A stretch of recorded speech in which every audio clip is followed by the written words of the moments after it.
The Clarks, Mamie and Kenneth Clark, were always some of our most prominent former residents of Hastings. They were instrumental in having schools desegregated across the country. That was a pretty big deal, and that they lived here in the town or village of about 8,000 people. My grandparents lived in Hastings as I was growing up. We grew up in Hastings as well, so we were very close to them. My son and I were walking, and we walked past their house, and my son didn't know who they were. And I said, well, you know Brown versus Board? And he perked up and said, yes, I know Brown versus Board. We learned about that in school.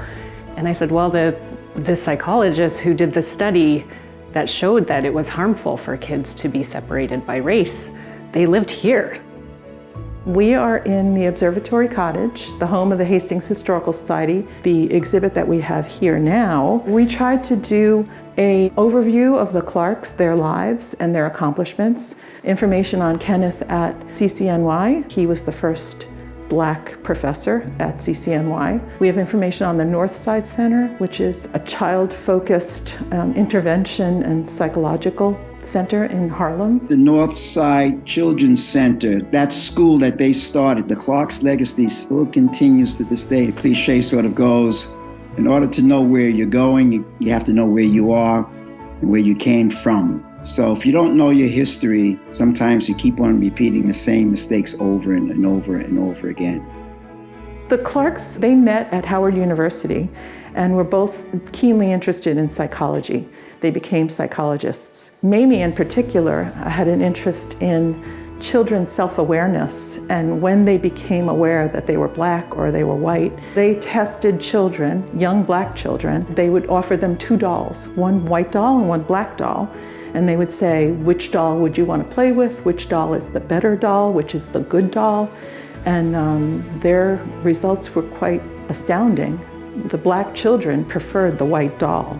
It indicated that they considered themselves having a lower self-esteem, their self-worth and dignity was not, in essence, valued because of the color of their skin. Mamie's thesis was the basis for the doll study, that this created evidence, like hard evidence, that this caused harm to children, that segregation caused harm to children. Thurgood Marshall had been looking for this. Those results ended up being used in the Brown versus Board of Education trial as evidence of segregation impacting children's psyche. We're talking about during the time of the Jim Crow era, where segregation, especially after the Supreme Court decision of Plessy versus Ferguson, where separate but equal was sort of the law of the land. Children of color were like almost considered second-class citizens and not getting the best of education compared to their white compatriots.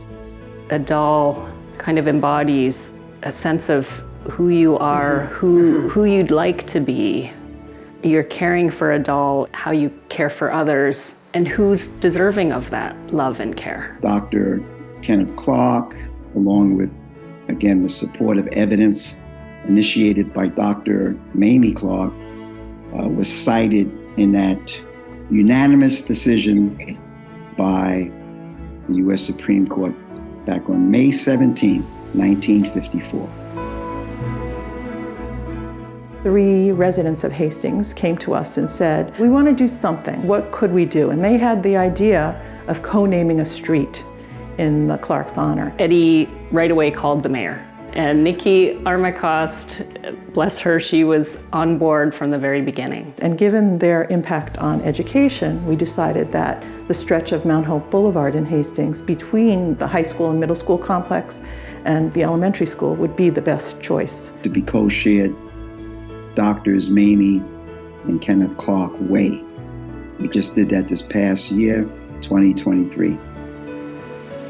There are still deficits in the way Black and brown children are treated and taught. And I think that can go all the way back to the doll study with children being taught that they are less than. We must continue their legacy and continue the fight in order to show that we are all humans. It's within the heart and mind that carries our spirit that we should live as humans, brothers and sisters together.